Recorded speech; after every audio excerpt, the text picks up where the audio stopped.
আসসালামু আলাইকুম, ঈদ মোবারক। খুরশেদা কাকুলি আমন্ত্রণ জানাচ্ছি এনটিভির মধ্যাহ্নের খবরে। অনাবিল খুশির বার্তা নিয়ে আসা ঈদুল ফিতরের প্রধান জামাত অনুষ্ঠিত হয়েছে রাজধানীর জাতীয় ঈদগাহ মাঠে। হাজারো মুসল্লির সাথে কাঁধে কাঁধ মিলিয়ে নামাজ আদায় করেন প্রধান উপদেষ্টা ডক্টর মোহাম্মদ ইউনূস। আরও জানাচ্ছেন ফাহাদ মোহাম্মদ।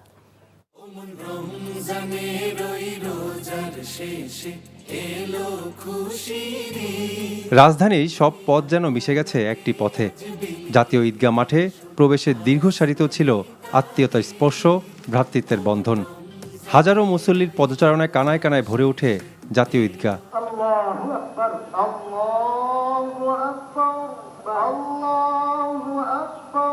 জাতীয় ঈদগাহে ঈদের প্রধান জামাতে অংশ নেন প্রধান উপদেষ্টা ডক্টর মোহাম্মদ ইউনূস, প্রধান বিচারপতি, উপদেষ্টা পরিষদ সদস্য সহ রাষ্ট্রের গুরুত্বপূর্ণ ব্যক্তিরা। মোনাজাত শেষে সাধারণ মুসল্লিদের সাথে কোলাকুলি করে ঈদের শুভেচ্ছা বিনিময় করেন প্রধান উপদেষ্টা। যে নৈকট্য আজকের দিনে আমরা শুরু করলাম, এই নৈকট্য এবং এই ঐক্য জাতির জন্য যেন স্থায়ী হয়, আমরা যেন একটা ঐক্যবদ্ধ জাতি হিসেবে সামনে এগিয়ে যেতে পারি। যারা আত্মত্যাগ করেছেন, আমরা অবশ্যই সেই স্বপ্ন বাস্তবায়ন করবই। ঈদগাহ জুড়ে নেমে আসে এক সৌহার্দ্যপূর্ণ পরিবেশ। ঈদের খুশি ছড়িয়ে পড়ে সবার মাঝে। দেশের মানুষের কল্যাণের পাশাপাশি ফিলিস্তিনের নির্যাতিত মুসলমানদের জন্য মোনাজাতে দোয়া করেন মুসল্লিরা। বদলে যাওয়ার এই সময়ে ঈদ যেন ধনী গরিব সবার জন্য খুশির বার্তা নিয়ে আসে, এমন প্রত্যাশা সবার। ঢাকায় প্রথমবারের মতো উত্তর সিটি কর্পোরেশনের আয়োজনে আগারগাঁও বাণিজ্য মেলার মাঠে অনুষ্ঠিত হয় ঈদের পৃথক জামাত। সেখানে অংশ নেয় সর্বস্তরের সাধারণ মানুষ। ঈদুল ফিতরের প্রথম জামাত সকাল 7টায় অনুষ্ঠিত হয় জাতীয় মসজিদ বাইতুল মোকাররমে। পরপর 5টি জামাতে অংশ নেয় রাজধানীর লাখো মুসল্লি। Fahad Mohammad, NTV news, Dhaka. সারা দেশে পালিত হচ্ছে পবিত্র ঈদুল ফিতর। দিনাজপুরে গোরে শহীদ ঈদগাহে ঈদুল ফিতরের নামাজ অনুষ্ঠিত হয়েছে। লক্ষাধিক মুসল্লি নামাজ আদায় করেন। শোলাকিয়ার পরেই এই মাঠে অনুষ্ঠিত হয় দেশের দ্বিতীয় বৃহত্তম ঈদের জামাত। চট্টগ্রামে প্রধান ঈদ জামাত অনুষ্ঠিত হয়েছে জমিয়তুল ফালাহ জাতীয় মসজিদ মাঠে। এতে উপদেষ্টা ফারুক আজম, city mayor doctor Shahadat Hossain, বিভিন্ন রাজনৈতিক দলের নেতা ও বিভিন্ন শ্রেণী পেশা মানুষ অংশ নেন। খুলনায় ঈদের প্রধান ঈদ জামাত সকাল 8টায় সার্কিট হাউস ময়দানে অনুষ্ঠিত হয়েছে। নামাজ শেষে মোনাজাতে দেশ ও জাতির কল্যাণ কামনা করা হয়। রাজশাহীতে ঈদের প্রধান জামাত অনুষ্ঠিত হয়েছে নগরীর হজরত শাহ মখদুম ঈদগাহ ময়দানে। হাজারো মুসল্লি এ জামাতে অংশ নেন। রংপুরে ঈদুল ফিতরের প্রধান জামাত কালেক্টরেট ঈদগাহ মাঠে অনুষ্ঠিত হয়েছে। এছাড়াও দেশের বিভিন্ন স্থানে ঈদের জামাত অনুষ্ঠিত হয়েছে।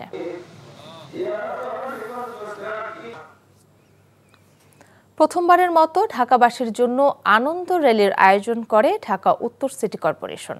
আগারগাঁওয়ের পুরাতন বাণিজ্য মেলার মাঠ থেকে শুরু হয়ে জাতীয় সংসদ ভবনের দক্ষিণ পাশে গিয়ে শেষ হয় র্যালিটি।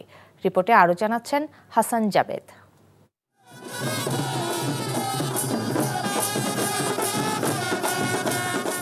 ঈদ মানেই খুশি, ঈদ মানেই আনন্দ।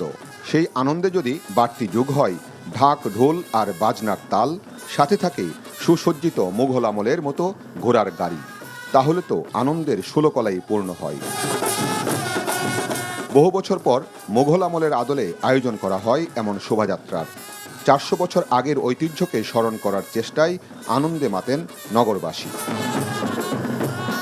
ব্যবসা গরম উপেক্ষা করে সবার এই শোভাযাত্রাই বলে দেয় অনাগত যাত্রার আনন্দ উচ্ছ্বাস আর বাধাহীন ঈদ উদযাপনের পথ চলা। সুন্দর ও শান্তির বারতা ছড়িয়ে ঈদের খুশি বারবার ফিরবে, সব প্রত্যাশা আর প্রাপ্তির ঝাঁপি খুলে। দুঃখ আর ব্যর্থতার সবকিছু ভুলে সুখের সেসব বার্তাই যেন শোভা পেয়েছে বর্ণাঢ্য ঐতিহ্যের শোভাযাত্রায়। ছোট বড়, নারী পুরুষ, মত পথ আর বয়সের ভেদাভেদ ভুলে শোভাযাত্রায় রঙিন করেছে ঈদের আনন্দ। সবার কণ্ঠেই ছিল ঈদ শুভেচ্ছা। 1 মাস সিয়াম সাধনার পর ঈদ জামাত শেষে এই ঈদ র্যালিতে অংশগ্রহণ করতে পেরে নগরবাসী বেশ আনন্দিত, উচ্ছ্বসিত। তারা চাচ্ছেন আগামী দিনগুলোতে যেন সবাই ঐক্যবদ্ধভাবে এভাবেই আনন্দে দিন কাটাতে পারেন। আগারগাঁও থেকে শুরু হওয়া এই ঈদ আনন্দ শোভাযাত্রাটি জাতীয় সংসদ ভবনের দক্ষিণে গিয়ে শেষ হয়। সেখানে সমস্বরে গেয়ে ওঠেন বিশ্বকবি কাজী নজরুল ইসলামের সেই কালজয়ী ঈদ সঙ্গীত। গানের তালে তালে নেচে গেয়ে সবাই উদযাপন করেন ঈদ আনন্দ। Hasan Javed, NTV news, Dhaka. এই ছিল মধ্যাহ্নের খবরে। এই খবরের ভিডিও সহ আপডেট জানতে ভিজিট করুন এনটিভি অনলাইন www.ntvbt.com। এছাড়াও এনটিভির জনপ্রিয় সব অনুষ্ঠান ও খবরের আপডেট জানতে ভিজিট করুন আমাদের ইউটিউব ও ভেরিফাইড ফেসবুক পেজ। দুইটাই দুপুরের খবর দেখার আমন্ত্রণ রইল। ধন্যবাদ সবাইকে। ঈদ মোবারক।